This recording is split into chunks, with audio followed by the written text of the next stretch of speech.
It's Friday, and Friday is a day of ranting. And what do we rant about today? Today we rant about Night Fae. Why are they so OP? Why have they been left in this state for so long? And when and how hard is the nerf going to be? Night Fae has quite a few points which are problematic compared to other covenants, from the covenant abilities themselves, to the Soulbind passives, to the unlock times, to the unlock dates of its passives. It has gotten advantages all throughout the start of this expansion. And as any good rant video, we're gonna go over these steps and point out where the problems are, and have been so far. Now, Night Fae is in a peculiar situation when it comes to popularity, when it comes to classes and specs that actually play Night Fae. Because if you wanted to cut it short, you could say Hunter and Druid alone are more players than the entirety of the Necrolord Covenant. All you need is a Night Fae Hunter and a Night Fae Druid, and you already have more players than an entire Covenant. You can add Warlock Night Fae to this, and now you also have more players than the entirety of Ventir. So Night Fae is very, very front-loaded. They have the vast majority of their population in just 4 classes: Hunter, Druid, Mage, and Warlock. To this degree, Night Fae is very similar to Necrolord. When I made the video about Necrolord, I pointed out that one of their main weaknesses is that many of the classes that don't play Necrolord as their main covenant play it basically as their 4th. There are very few secondary picks as a Necrolord.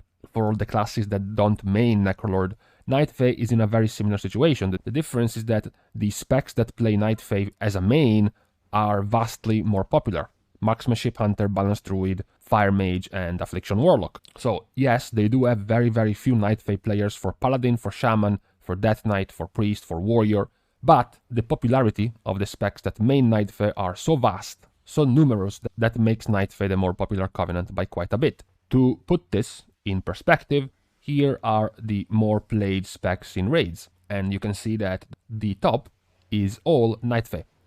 If you also don't like to do too much math, I can tell you right now that those top 4 are more players than the entirety of the other specs combined. So those 4 specs at the top of Night Fae make up for more than the rest of the raiding DPS players combined. We can then, of course, go to Mythic Plus as well, and the result is the same. You have the 4 Night Fae specs being pretty much the only one being regularly played.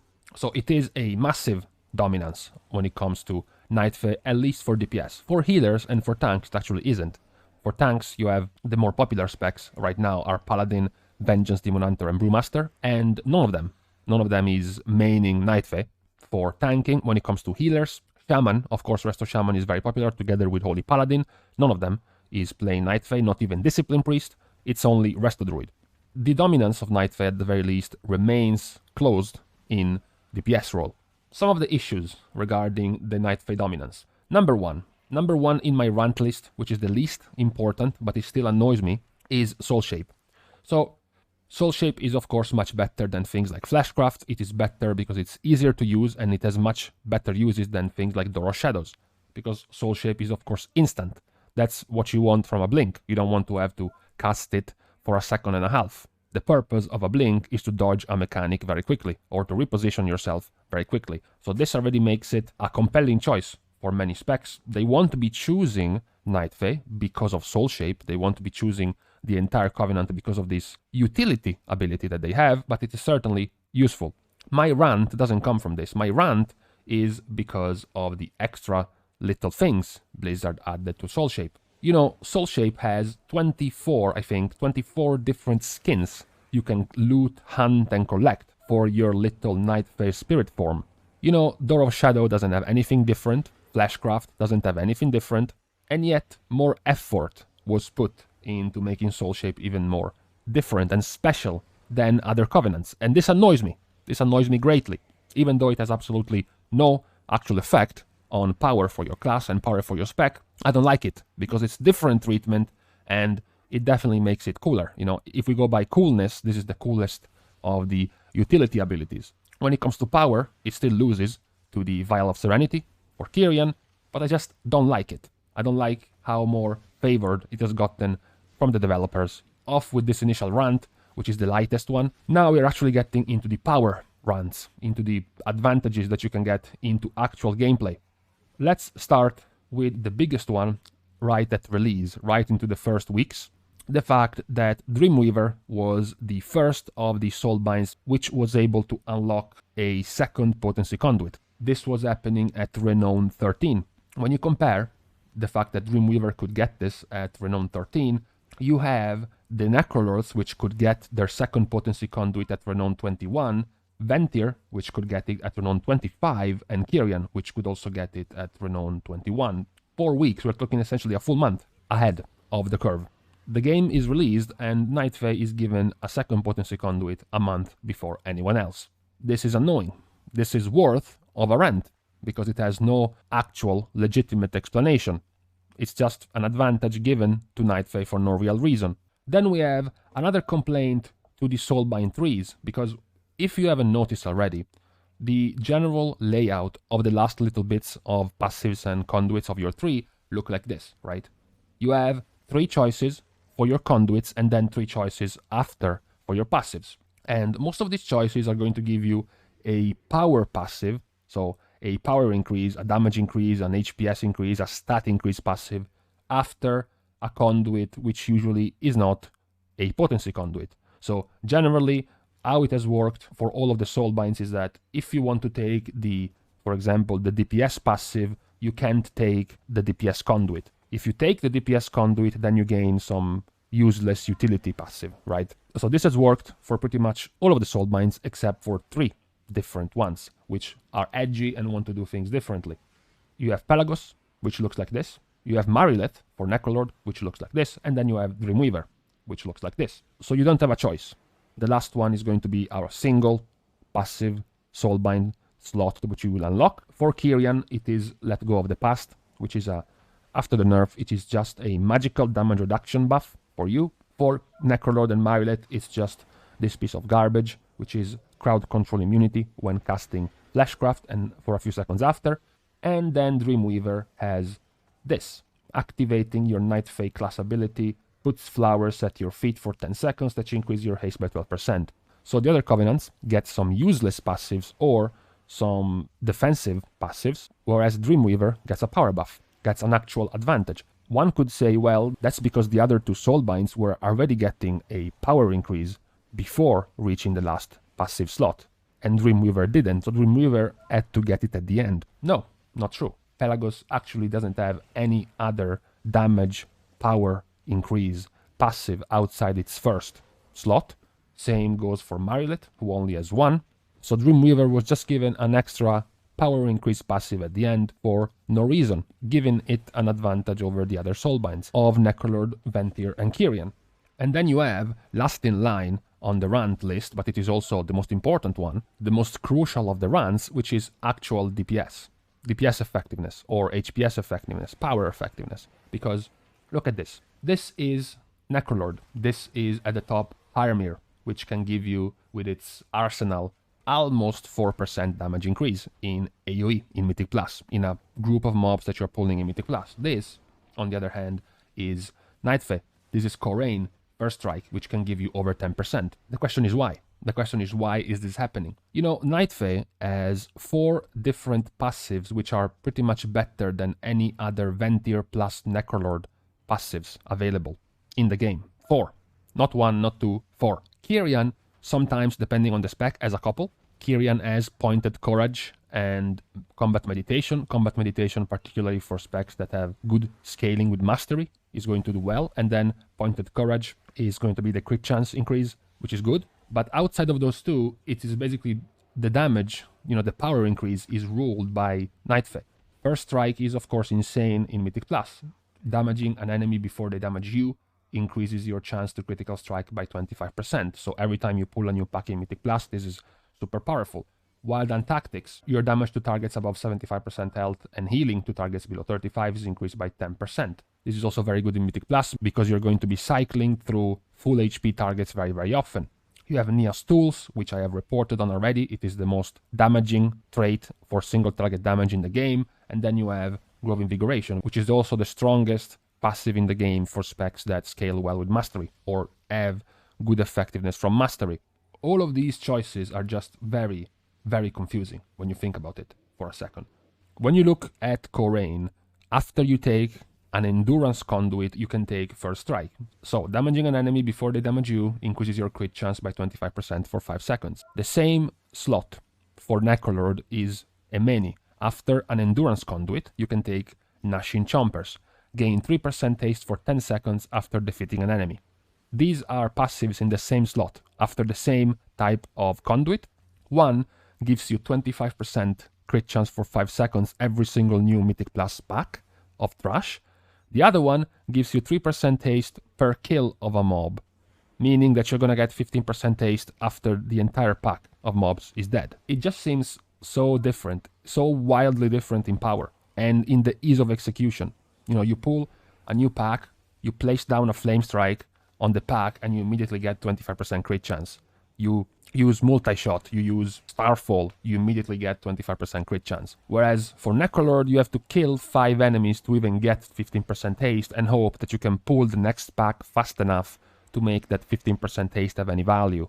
The wild difference in effectiveness for the passives and the Soulbinds have been so varied, and it just so happened that many of these picks end up favoring Night Fae from the time in which they unlock their Soulbinds and their conduits, which have been very, very early for Dreamweaver for some reason, to the extra time put in developing Soulshape and giving it extra aesthetic options, to the power of their passives, and then, of course, the power of the active abilities.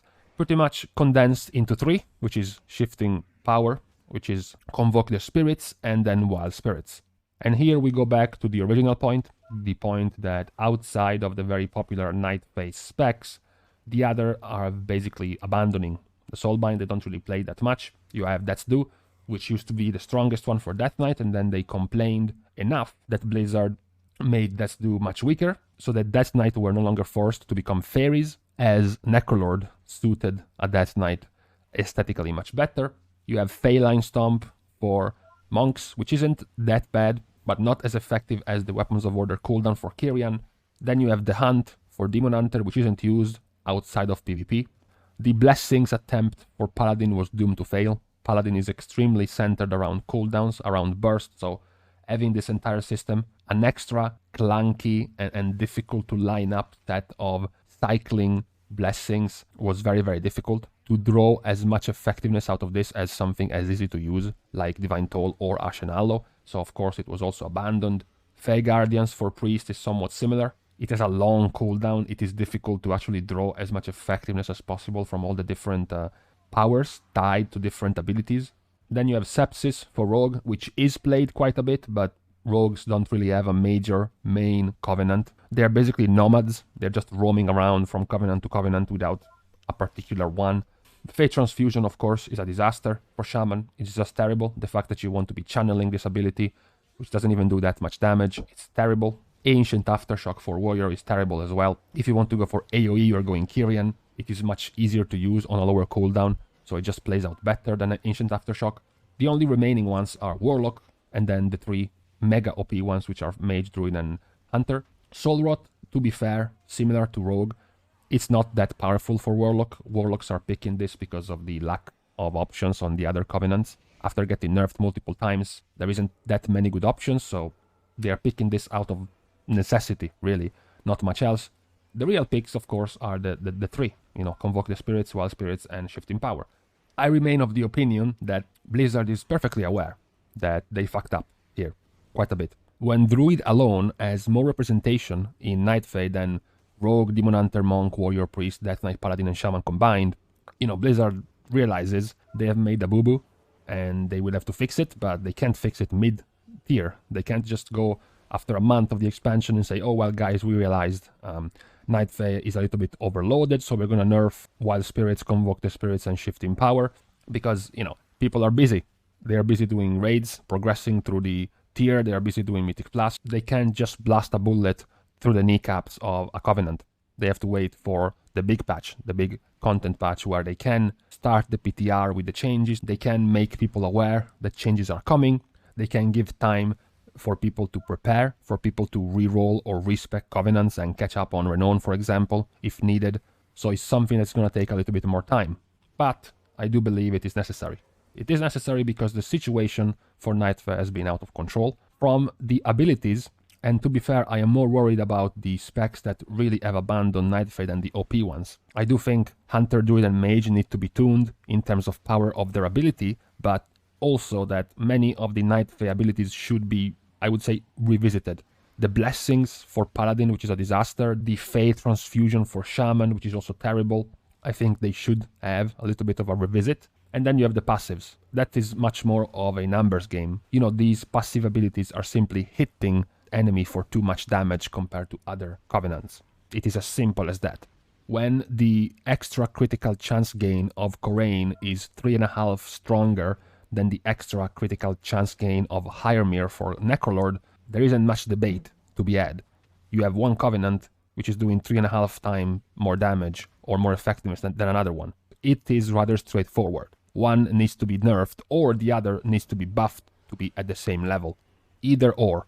I think it's just unfortunate. I think it is unfortunate because I would have been fine with the ability of a covenant being very, very powerful and being sort of the cornerstone of the identity of a certain class and spec. For example, Druid. Okay, take Balanced Druid and take Convoke the Spirits. It makes the entire spec, and I was fine with that. The problem is when you pair the power of Convoke the Spirits with all of the power from the Night Fae passives, it makes it go overboard. If Convoke the Spirits was, for example, in Ventier, with much shittier passives than Night Fae, it would have been more balanced. Because a balanced Druid with Night Fae passives, so a balanced Druid playing Nia with Grove Invigoration and Burrs can gain over 11% DPS. Whereas if they are playing Ventier with Dauntless Duelist for Nagia and Thrill Seeker from Nagia, they are gaining 4.5% DPS. So their Convoke the Spirits would have gone to a Covenant which had 6% less damage from their passives, making, as a result, Convoke the Spirits seem less powerful, because it is in a less powerful Covenant when it comes to passives. Instead, you have had the misfortune of playing the Covenant with the strongest passives and the strongest ability. So it makes it look as overpowered as it is. So I don't know what the plan is going to be in 9.1. I am pretty sure there's going to be some rebalancing going around. I'm not sure what you would rather prefer, if you get your ability nerfed or if you get your passives nerfed. Either way, one of these powers have to go to make it more balanced.